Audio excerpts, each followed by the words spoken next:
जनसुराज पदयात्रा के दौरान वैशाली के पातेपुर में मीडिया संवाद के दौरान नीतीश कुमार पर हमला करते हुए प्रशांत किशोर ने कहा कि नीतीश कुमार क्या कर रहे हैं, इस पर ज्यादा बोलने का कोई मतलब नहीं है। 2019 में आंध्र प्रदेश के मुख्यमंत्री थे चंद्रबाबू नायडू। वो इसी भूमिका में थे जिस भूमिका में नीतीश कुमार आने का प्रयास कर रहे हैं। चंद्रबाबू नायडू उस समय बहुमत की सरकार चला रहे थे, जबकि नीतीश कुमार तो 42 विधायक के साथ लंगड़ी सरकार चला रहे हैं। चंद्रबाबू नायडू भी पूरे देश का दौरा करके विपक्ष को एकजुट कर रहे थे।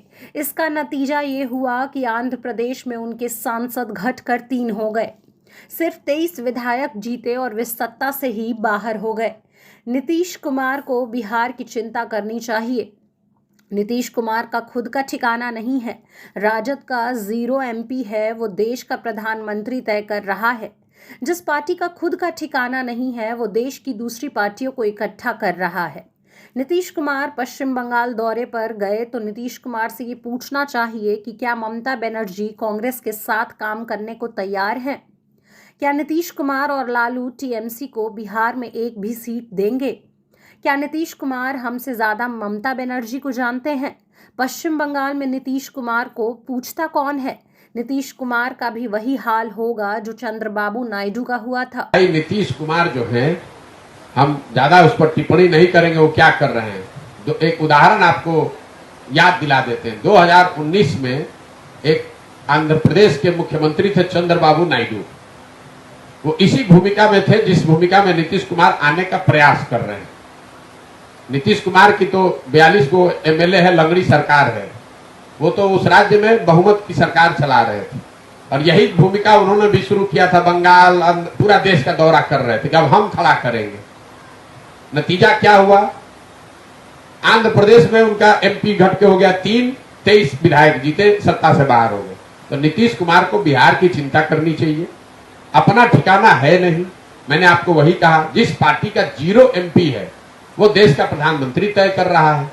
जिस पार्टी का अपना ठिकाना नहीं है वो पूरे देश के पार्टी को एकत्र कर रहा है।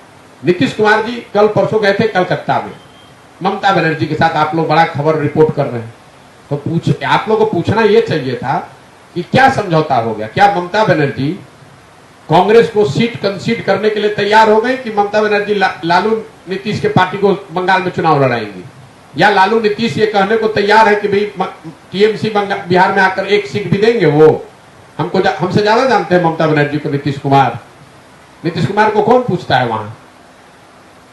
आप लोग ऐसी बात करते हैं। फिर आप गए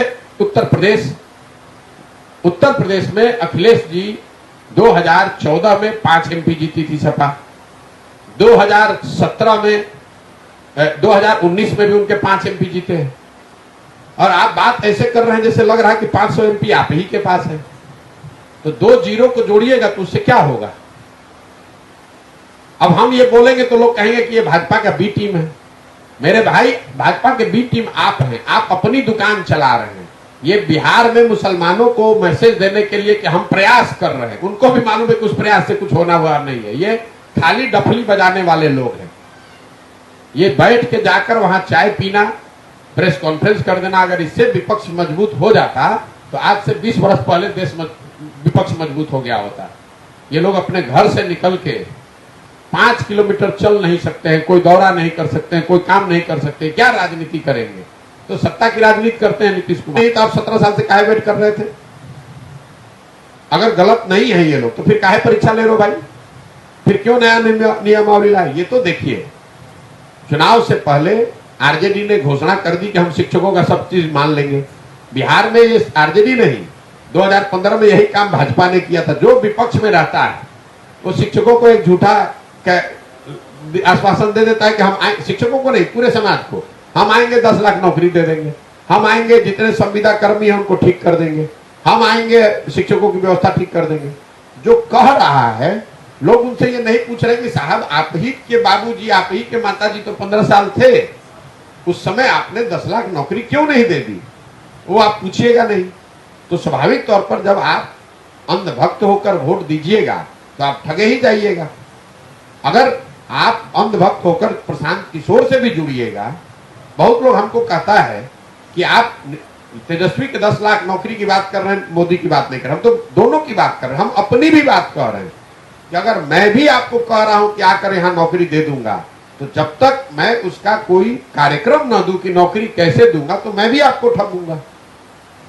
तो यहां लोगों को तो पूछना ही नहीं है।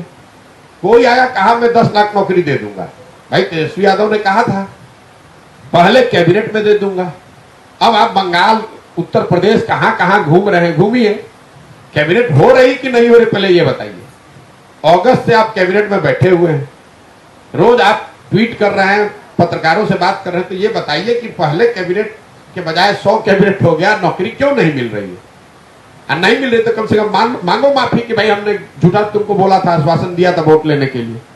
ये तो सब जानते हैं कि जीवन उनका बीत जाएगा, 10 लाख नौकरी वो नहीं दे सकते। जो आदमी खुद अगर लालू जी का लड़का न हो तो उसको नौकरी न मिले, वो दूसरों को क्या नौकरी देगा? अगर तेजस्वी यादव लालू जी के लड़के न हो तो उनको कौन सी नौकरी मिल जाएगी इस देश में? जरा हमको बता दीजिए आप।